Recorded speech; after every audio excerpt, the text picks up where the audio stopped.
Assalamualaikum warahmatullahi wabarakatuh. Alhamdulillah, pada kesempatan hari ini saya akan menjawab sebuah pertanyaan dari reseller. Jadi kemarin itu seperti biasa kita ada sesi Q&A bersama teman-teman reseller dan kita bisa bantu carikan uh, solusinya. Sebenarnya tidak harus dari kami sih, teman-teman juga bisa membantu di sana. Dan ini ada yang menarik terkait dengan kondisi sekarang. Nah, jadi di grup under reseller tersebut ada yang nanya tuh, pertanyaannya seperti ini. Ketika sering closing, kita kan bergerak di jual beli online ya.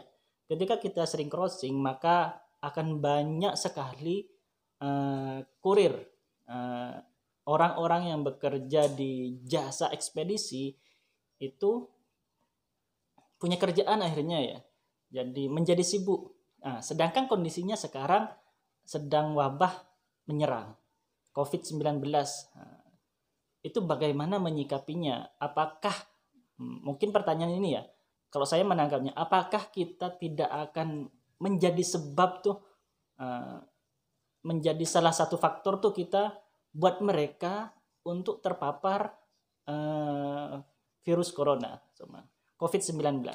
Jadi begini teman-teman ya, kalau saya menyikapinya ya dalam merebaknya wabah ini, sebenarnya COVID-19 itu yang menjadi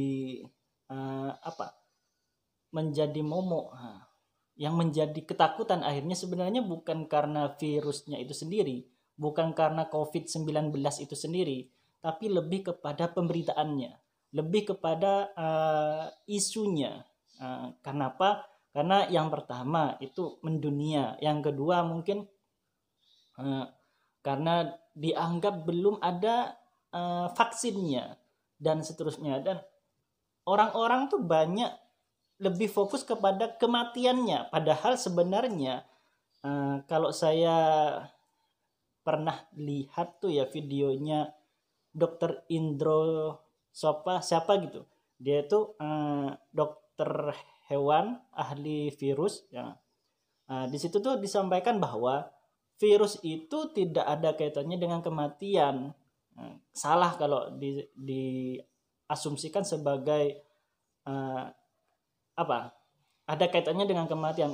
Kalau virus diasumsikan sebagai penyakit benar, jadi sebenarnya virus COVID-19 itu nggak ada sangkut pautnya dengan kematian sebenarnya.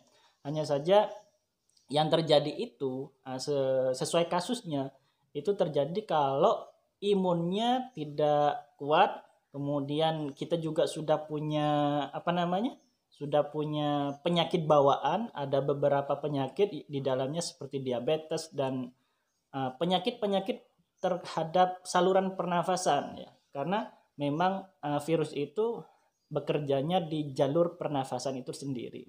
Jadi bagaimana sih menyikapi ketika kita itu yang jualan online kemudian menyebabkan tenaga pekerja jasa ekspedisi itu bekerja di luar, harus mengantarkan seperti itu. Yang penting dipahami adalah bagaimana virus itu bekerja ya. Bagaimana virus itu bekerja.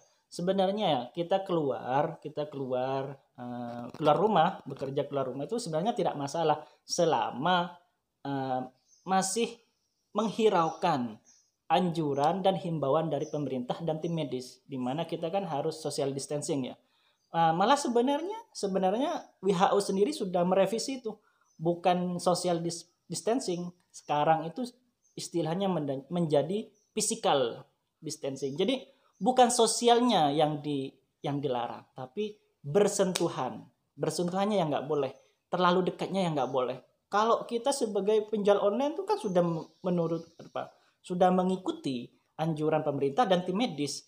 Kita sudah bekerja dari rumah dan mereka adalah ya pejuang kita para pebisnis online ya, pejuang kita. Dan untuk itu kita mungkin harus mendoakan mereka agar mereka sehat selalu, kemudian dijauhkan dari segala mara bahaya ya. Sebenarnya kalau kita mau bicara risiko, sebelum ada wabah ini menyerang, sebelum-sebelumnya sudah ada risiko. Contoh karena mereka itu mungkin kerjanya di jalan raya, ada risiko kecelakaan, ada risiko banyak hal lah risikonya ya. Kemungkinan yang kita tidak ketahui, yang kita bisa terka-terka karena ekspedisi pengiriman, ya kecelakaan misalkan seperti itu.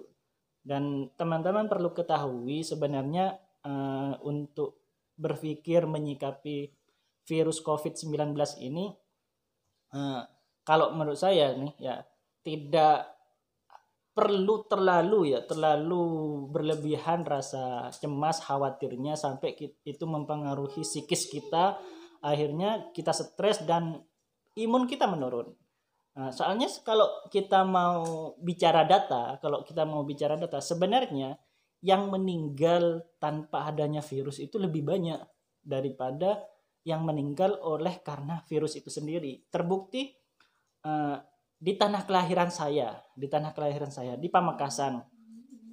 Kemarin pertengahan Maret itu Pamekasan dinyatakan pertengahan Maret pada tanggal 17 hari Selasa ada orang dari Malang ke Pamekasan. Kemudian hari Kamisnya sakit ya. Hari Kamis tanggal 19 Maretnya masuk rumah sakit, tanggal 20 Jumatnya itu meninggal. Akhirnya setelah itu sampelnya dikirimkan di Surabaya, divonis negatif, kemudian sampelnya dikirim ke Jakarta, 1 pekan kemudian divonis positif. Nah, di bulan Maret kemarin di Pamekasan, sekabupaten Pamekasan baru dinyatakan ada 1 kasus corona.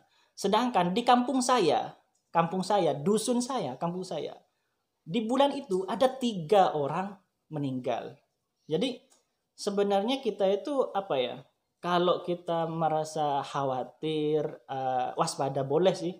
Cuman kalau terlalu terlalu cemas seperti itu sampai mempengaruhi psikologis kita, apalagi sampai mempengaruhi kinerja kita tuh. Nah, kita perlu pahami juga teman-teman bahwa kita nih, saya juga sebagai bapak, sebagai suami, ada tanggung jawab tuh untuk menghidupi mereka. Sama dengan teman-teman kita yang bekerja di jasa ekspedisi tentunya. Mereka juga terkait dengan adanya tantangan, rintangan dalam proses itu. Tanggung jawab mereka semua itu tidak akan gugur terkait dengan tanggung jawab menghidupi keluarganya, membiayai sekolah anaknya, misalkan memberikan makan anak-anaknya dan keluarganya. Tanggung jawab itu tidak akan gugur meskipun ada wabah corona ya. Jadi yang perlu diwaspadai dengan adanya wabah ini bukan berarti kita sama sekali menghentikan semua aktivitas, cuman bagi orang-orang tertentu jika itu bisa dilakukan dari rumah, mari kita hargai anjuran dari pemerintah, sebab sebenarnya kita mengikuti anjuran pemerintah itu wajib sebenarnya. Wajib. Jadi wa atiullaha wa atiur rasul wa ulil amri minkum. Jadi dan ulil amri minkum, pemimpin kalian semua itu wajib jika anjurannya itu mengarah kepada hal kebaikan, apalagi dari kita itu di agama juga diwajibkan menjaga jiwa. Jadi bagi yang memungkinkan mengerjakan aktivitasnya dari rumah, silahkan dari rumah. Adapun buat teman-teman semua yang tidak memungkinkan seperti jasa ekspedisi, kemudian teman-teman driver ojol, itu kan tidak memungkinkan untuk mengerjakan dari rumah karena motornya tidak mungkin jalan sendiri. Nah, buat mereka biarkan teman-teman yang lain, mereka yang memang harus kerja di jalan ya kita hargai, kita tidak menjadi penambah volume di jalan itu, tidak keluar, tidak naik kendaraan di jalan itu sehingga kita tidak menambah volume aktivitas orang di luar. Biarkan mereka yang harus kerja di luar, kita yang bisa di dalam rumah, di rumah itu mari kita lakukan. Kemudian kita saling mendoakan untuk saudara kita, teman-teman kita, terus saudara sebangsa, kemudian yang lebih luas di dunia juga. Semoga hal ini akan cepat berlalu. Itu saja yang mungkin teman-teman terkait dengan cara menyikapinya tuh. Ya, jadi kita tidak perlu merasa bersalah, Toh memang pemerintah sendiri sebenarnya tidak memberlakukan lockdown secara universal satu negara. Hanya saja ada beberapa wilayah-wilayah tertentu itu berdasarkan pemerintah daerahnya, tidak secara meluas. Jadi ya kalau misalkan di daerah-daerah tertentu masih bisa akses mobil, misalkan kurir, karena kurir ya jasa ekspedisi itu kalau yang darat kan harus melintasi beberapa daerah untuk nyampe ke daerah kita misalkan. Nah, selama itu masih bisa ditempuh dan selama perusahaannya masih mau melakukan itu, ya saya pikir tidak ada masalah. Seperti itu ya. Ya intinya karena kita mungkin tidak bisa berbuat apa-apa terhadap teman-teman yang kerja di ekspedisi itu, kecuali mungkin doa yang paling sederhana bisa lakukan. Ya kalau bisa misalkan ketika barang itu nyampe ke tempat kita, misalnya kita beli sesuatu nyampe ke tempat kita, ya kita ngasih sesuatu gak masalah. Misalkan kita ngasih masker, ngasih hand sanitizer misalkan, itu ya gak masalah. Ngasih apapun sebagai ngasih vitamin misalkan, nutrisi seumpama teman-teman tuh barangkali ada nih di sini yang jualan herbal gitu. Ketika nyampe ke rumah kita ya kasihkan aja. Begitulah mungkin cara menyikapinya teman-temannya. Itu saja dari saya, semoga bisa dipahami. Mohon maaf apabila ada sesuatu yang kurang berkenan, dan akhirnya dari saya, assalamualaikum warahmatullahi wabarakatuh.